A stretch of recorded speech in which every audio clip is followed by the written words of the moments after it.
Benny the Butcher.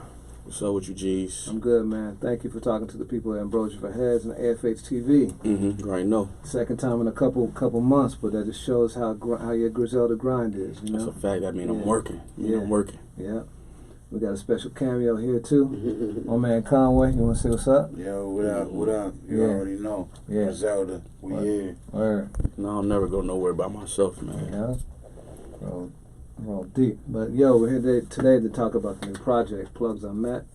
Congrats on that, man. Like I said before, it's fire. Thank you. Man. I had it on heavy rotation since it dropped, you know. Dope. So you've been grinding for a lot of years, though, man. But it seemed like last year was your breakout year with Tana Talk 3. What do you think were some of the kind of key factors to taking you to a different level last year? I think a main key is timing. You know what I'm saying? It was the perfect time.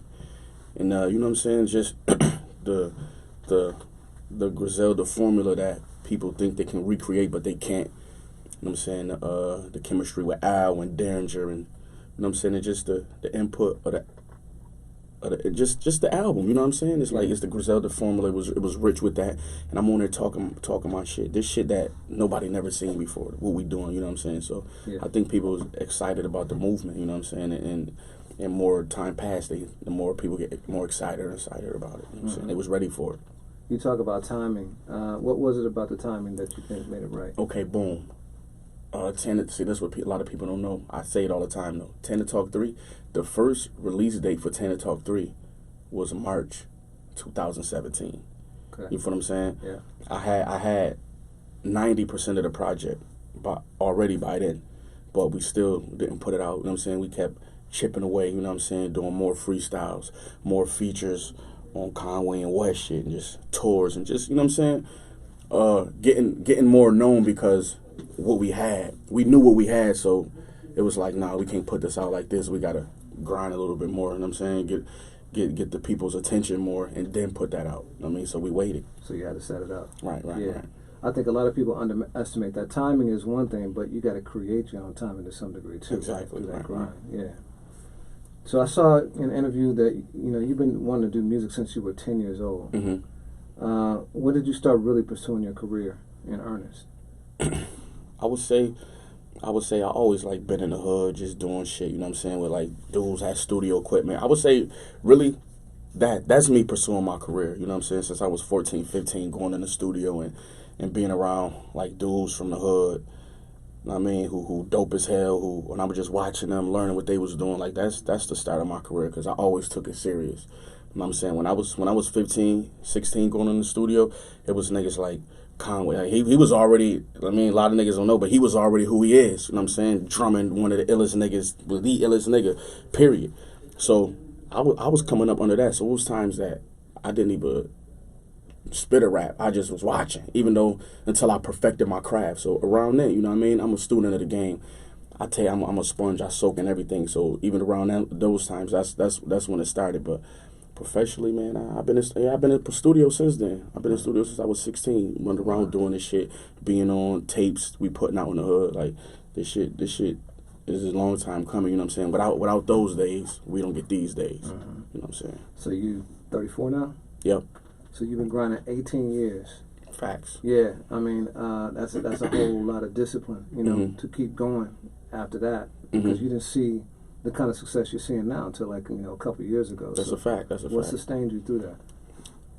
Man, just believing in myself and wanting it more than anything. You know what I'm saying? I tell people all the time that a lot of dudes who pursue this music shit, real life get in their way of doing this.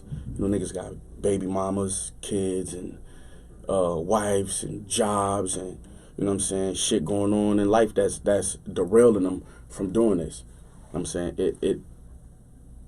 it never like that never affected me. Through the jail bids and through, you know what I'm saying, my brother passing away, and through Conway getting shot, or whatever I had to deal with, we was always back in the lab working on this. You know what I'm saying, because we believe that we had it. And it's not about chasing these labels down too. You know what I'm saying, we self-sufficient. So that's another thing. I was never, we got it to a point where we was never like dependent on nobody else to do it. Like we could do it. what defines people's success? If you sign to a label or if you're doing this or you're doing that, success as long as you putting the music out and the people want it, you know what I'm saying, and you can earn a living off of it. So it wasn't about, you know what I'm saying, chasing all that shit down, man. It was, you know what I mean, Griselda different, man. Yeah. So, You know, so I don't know if you know, but I used to work at BT back Word. in the day, and you know, I put people like Kendrick and you know Chance, all the TD guys on TV first, the back room. I Oh, that's programmed dope. everybody who came through that, and I did this series called Grit for Ambrosia for Heads because I've seen a lot of talent, right? But the thing that makes you guys special is that you had the grit to keep going. Mhm. You know what I mean? There's a lot of talented cats out there, but very few who got that kind of toughness. So where do you think that comes from? that come from where we come from, you know what I'm saying? Buffalo is a place, it's literally the bottom, you know what I'm saying? It's like, a lot of people don't know shit about Buffalo until they press play on one of our shits. You know what I'm saying? Besides the Bills and the Wings, you know what I'm saying? But everything go there, but it's the bottom. You know what I mean? It's like, for people who grew up in our neighborhood, man, it's just a tough place to come up in. You know what I'm saying? So we prepared and mentally ready for anything already coming from a place like that. You know what I mean? Like, we already beat the odds tenfold. You know what I'm saying? Like, fuck the odds. Niggas beat death. Yeah. You know what I'm saying? Niggas beat death. It's real federal cases going on with all my niggas. Niggas beat that. So, Yeah. you know what I'm saying? You got to be the team. Like, you don't make it out of there. Yeah. You do not make it out of Buffalo without that kind of determination. It's other niggas who got clothing lines and, you know, niggas made it in sports, you know what I'm saying, from the town, and same thing for them. Like, you don't make it out of Buffalo just on some nonchalant shit. I mean, you fight every motherfucking day. Yeah. You know what I'm saying? So coming from there, everything else is a cakewalk. I believe that, you know what I'm saying? Real shit. You guys put Buffalo on the map, though, right? I mean, you just said that there are lots of cats who were grinding that you looked up to. What do you think separated you guys? How did you kind of separate and really kind of break through? Man, what I would say, man, just with Wes, how he patterned it, as far as with the clothing, and with the music, the production by Derringer, the details and the realness of the bars. Because the first thing somebody gonna say is when you hear West Side, you hear Conway, you hear Benny, the first thing you're gonna say is like, damn, I ain't heard nothing like this and such, or damn, you know what I'm saying? So it's like that element right there, you know what I'm saying? So your first product you put out was about 2016? You know what I mean? Since I was reborn. Yeah, since you were reborn. Yeah. So you were 31. You got your start in your 30s. Like, a lot of people talk about this being a young man's game, but what can you say about the wisdom that helped you to achieve by starting, you know, at 31? Yeah, first and foremost, this ain't never been a young man's game. Yeah. You know what I'm saying? I mean, like, message to the young niggas, you know what I'm saying? Keep grinding it, and I mean, doing what you do and learn more to be great, but this is a grown man's world, so it's all a grown man's game. You can't be elected president until you're a certain age, and they don't give a fuck what you got or what you did. You go to all, you know what I'm saying, you all the NFL coaches and just all the good players. Look at the best players in the league is veterans. You know what I'm saying? This is a grown man's game, so you know what I mean. It's just about learning and getting your knowledge. And when you in a position where you got a team like ours and you don't need nobody but the niggas and the people around you, it don't matter how old you is. You know what I'm saying? There's no boundaries. You know what I'm saying? We not letting nobody put boundaries on us. You know what I'm saying? We overcoming all that. So, you know what I mean? You got to think like this. Our fans buy $200 shirts, $80 meet and greet tickets, fly, you know what I'm saying? That's grown man shit. You know what I mean? Our fans is, shout out to all the young kids and everything, but our fans is not kids who gotta like borrow money to do shit like that. These is grown people with jobs and with salaries who can afford to buy as much of shit that we put out. You know what I'm saying? This is a grown man's game.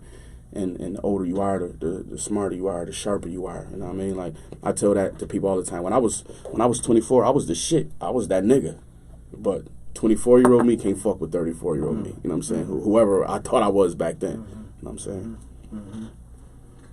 You mentioned Derringer and Alchemist. You know, those dudes really create soulful beats. What is it about those kind of beats that bring out the best in you?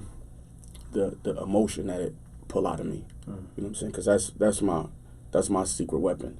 I'm trying to be emotional about shit. I mentioned my brother dying on purpose. I'm trying to paint that picture. You feel what I'm saying? I mention my daughters all the time. You know what I'm saying? I mention being in prison all the time. Because I'm trying to pull emotion. That when I hear them dark beats, like that's what I feel. I'm back in that place again.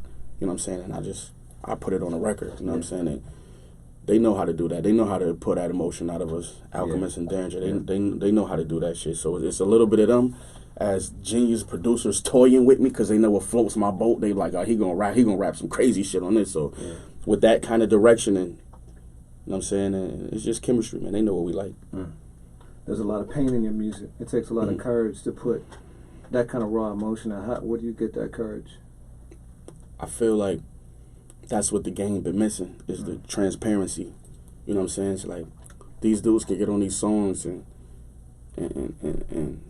say all this shit if they want, but like, is it real? Is it relatable? That's why people fuck with us, man, I believe, man, because it's like, it's so relatable. These dudes say a whole bunch of shit, and I mean, there's nothing behind it. When you got us, we getting on the tracks, and we telling our story, but at the same time, it's everybody's story. Who don't know nobody who been through what we've been through, and we really people who lived it firsthand. I think that's a big difference too, and you can hear that in our record. You know what I'm saying? This is not the homie who was sitting right there. Like, these people who did it firsthand, and we could tell our story like that. You know what I'm saying? That separates us a lot from these dudes. Yeah. When you think about the greats, the people who really sustained, it's those people who are talking about the most real, authentic stuff. Right, man. We reporting live from the streets, man. Yeah. We reporting live from the streets. Some people don't like it, but it's not up for them to like it. You know what I'm saying? It's art and it's real shit. Yeah. You can't debate that. So the project is Plugs Unmet. Why did you start off with The Wolf and the Blade? I was, first and foremost, shout out to Dead Prez. Okay. I'm saying I was inspired by that. I wanted to make this. I wanted to, like, emotion. We back at emotions. I want to pull emotions out of people. You know what I'm saying? So shout out to Dead Prez, and that's Monster Cody who's saying that. And he a person who talks with emotion. You know what I'm saying? And I wanted people to hear something real. I wanted you to think. When the tape come on, I wanted you to be thinking. You feel what I'm saying? So I started that story. Shout out to Dead Prez. So I used that story, you know what I'm saying? Shout out Monster Cody. I took the soundbite.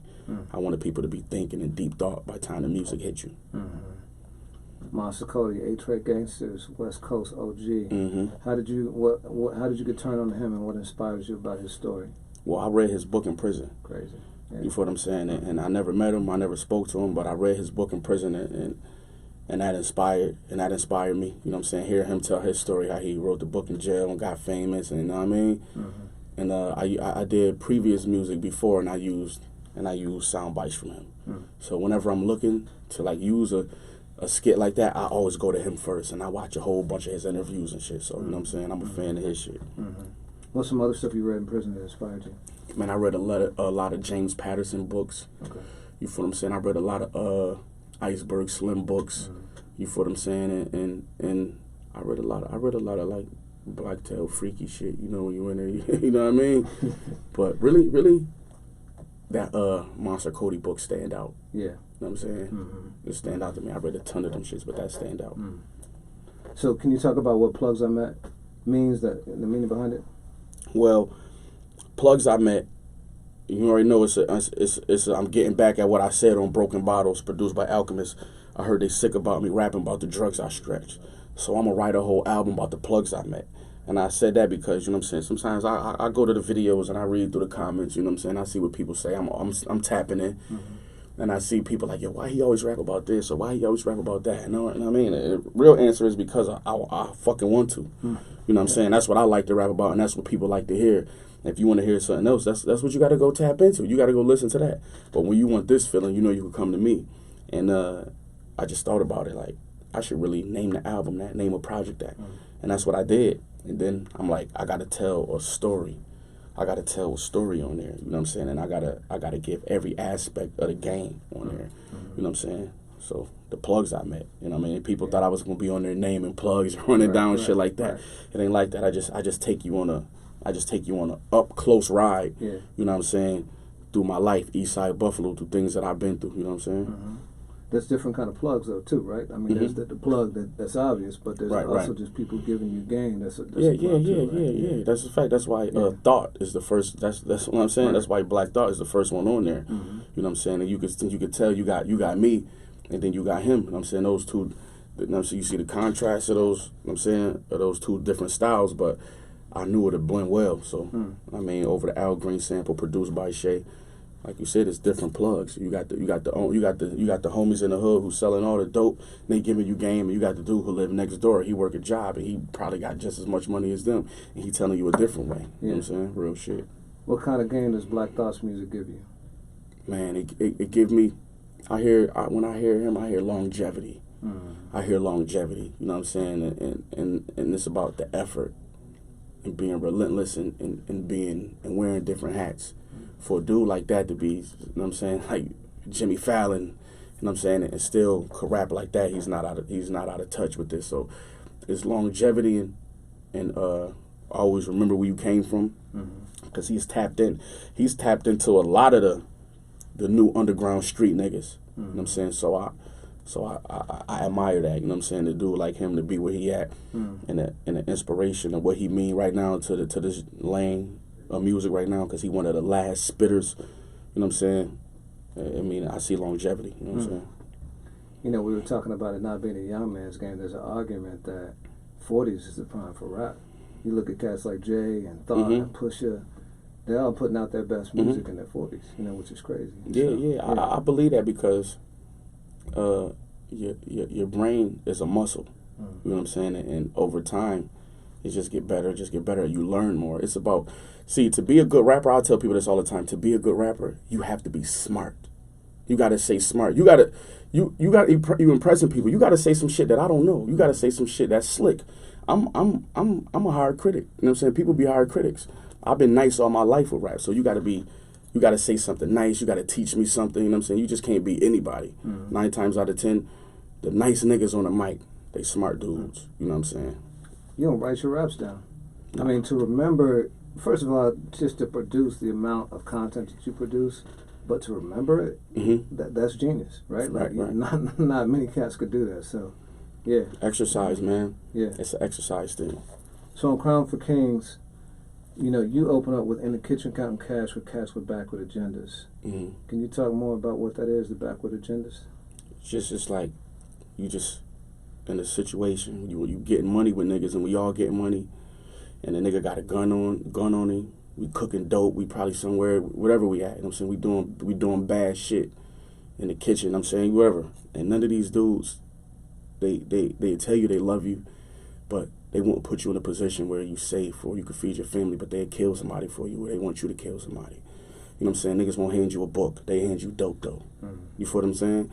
They won't tell a little homie to stay in school. They tell him, "Hunt, take this burner and take this dope, and you with us." You feel what I'm saying? So it's like the niggas in the neighborhood who showed us so much love. Like, was that love? You know what I'm saying? Like was that love? You feel what I'm saying? So that's just how I felt. You know what I'm saying? And it was love to them. Yeah. Niggas might probably felt that he was doing you a favor. Right.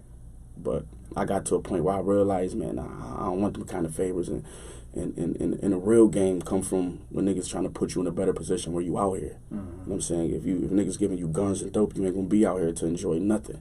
You feel what I'm saying? So that's what I meant by that. You know what I'm saying? It's like every we all here, these my niggas, but niggas is fucked up. You know what I'm saying? In the head right now. They on a different type of time. Did you get that perspective before, during, or after prison?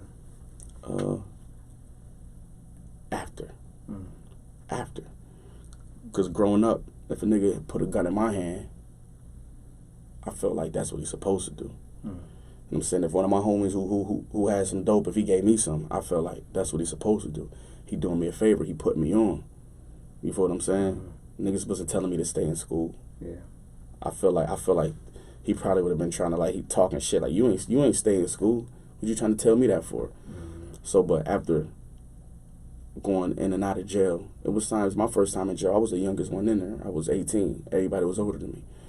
By the time I did my last bid, I was 27. I was the oldest one. I was the oldest one hanging around. You feel what I'm saying? So it went from me being a young, you know what I mean, dude, to all. I was in there schooling the 18-year-old niggas. By then, I realized, like, man, These setting these niggas up from self-destruction. I got little brothers and shit. I don't want nobody, you know what I'm saying, lining them up to fail. You know what I mean? So now you the plug through your music for other cats. That's a fact. That's a fact. So, you know, with Black Thought, Pusha, and Jadakiss, you got 3 lyrical terrorists, man. So were you sending a message by choosing those guys? Yeah, I was. Basically saying that I only fuck with the spitters. These are the type of people I fuck with. And I was really just trying to put together a dope, solid project where, you know what I mean, I was keeping the same energy and keeping the same quality lyrical level as Tana Talk 3. You know what I'm saying? And I just wanted to, I had to get Push on there, calling it the plugs I met. Jada, that's not even Jadakiss on there, that's Montega Jada. I had to get Montega Jada. You know what I'm saying? So all the spitters, man. You know what I mean? You know, Griselda, we feel like we the top elite. So it's only right that we rub shoulders with that type of company. Your peers. That's the message, right? Yeah. So 5 to 50 to me was one of your most autobiographical songs. You know, you open that song talking about I've been selling dreams to sleepers. That's a heavy line. Can you talk more about that? It's basically like I've been this shit right here is easy. What I'm doing right now is easy. Cause I said I've been selling dreams to sleepers, nigga. Tell the truth, that's the perfect business. Cause in a drought, I was paying double for some work that wasn't even worth the ticket. Basically saying, man, I learned everything I know damn near from the dope game and from being in the streets. You know what I'm saying? From hustlers, pimps, and gangsters. I learned everything I know, but these rap niggas been getting away with a lot of shit because they been getting a lot of money just telling stories about their life. You know what I'm saying? Selling dreams to sleepers. I'm saying this is easy. You get on the mic, you get this bread. You know what niggas had to go through? You know what I'm saying? To make $1,000. Yeah. You know what I'm saying? So I mean, like, I'm just talking shit like I'm on the other side now. Yeah.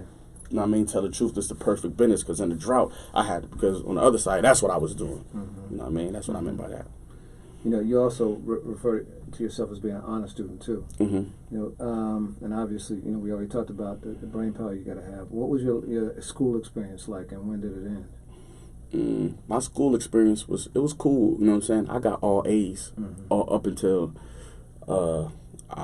I got into the streets. You know what I'm saying? I got all A's. Like I'm from Montana Avenue. That's a legendary hood, a dope block. A lot of gangsters there. It's from rats from there. You know what I'm saying? It's a real hood in Buffalo, and we had a lot of pride about where we was from.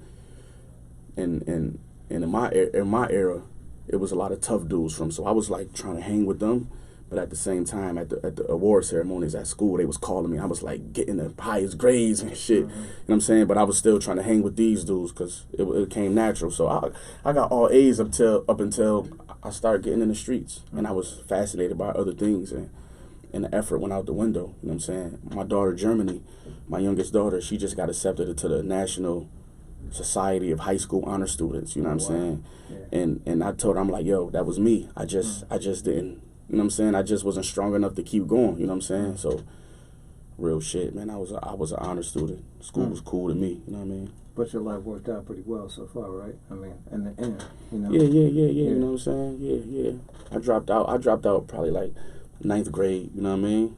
But by then, I knew everything that the Buffalo public school system was going to teach me. You know what I mean? By then, I knew everything that they had to offer. You know what I'm saying? I had to go do other things, and that's the difference between my situation and my daughter's situation. Yeah, she don't got to worry about nothing. Everything is taken care of. You know what I'm saying? Me, I was going to school. It's rats and roaches in the house. Yeah, you know what I'm saying? It's dope dealers outside. Yeah, you know what I'm saying? My mom broke, and you know what I mean? I'm going to shit fucked up.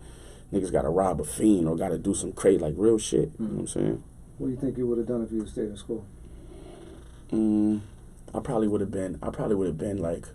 Man, it was hard. I don't even know what to say, man, because my demeanor with that type of knowledge, ain't no telling, man. You know what I'm saying? Sky's the limit. I remember I used to want to be like a politician or some crazy shit like that. You know what I'm saying? I remember telling my mom that. So ain't no telling where I would be. Yeah. Well, you're a businessman now. Facts. And you got your own record label. You know, what have you learned from working with Griselda about how to run a record company? Well, working close with Wes, man, I just learned that it's possible. You know what I'm saying? It's possible. Sometimes I'll be kicking it with him and I hear him say some shit, or used to hear him say some shit that I didn't think was possible. And just see how he just talk about it with ease, like, no, we gonna do this, we gonna do that. And then it come into play like, man, it's possible. You know what I'm saying? That's all the motivation you need. That's my family to see him do it. You know what I'm saying? Possible, and let the work speak for itself. You know what I'm saying? The proof's in the bricks, like Push says. So you know what I mean? So what do you plan to do differently with your own company? Man, I'm just gathering artists right now, and I'm setting the tone for them. So by the time they chance come, I already set the groundwork for them, and they know they come from an elite group. You know what I'm saying? They come from an elite background. So that's what I'm really doing. You know what I mean? I got a whole bunch. I got Rick Hyde, I got RJ Payne, I got Lovey Luciano. It's my boy Bo. I got Vino. I got Flex Baby. You know what I'm saying? People don't know I got a ton of artists, man. And really, I'm just showing them the ropes right now because it's about the hunger. You know what I mean? I don't want none of them to see me, what I'm doing, and think that it's going to happen for them tomorrow. You know what I'm saying? I want them to get acclimated to the grind and see it's the hunger. And if you're hungry, like, it's going to be here for you. So just be hungry and ready to work. We've been supporting RJ Payne a lot in a couple drops. You know, he's been a long-time battle rap artist. What was it about him that drew you to him and made you want to sign him? His tenacity.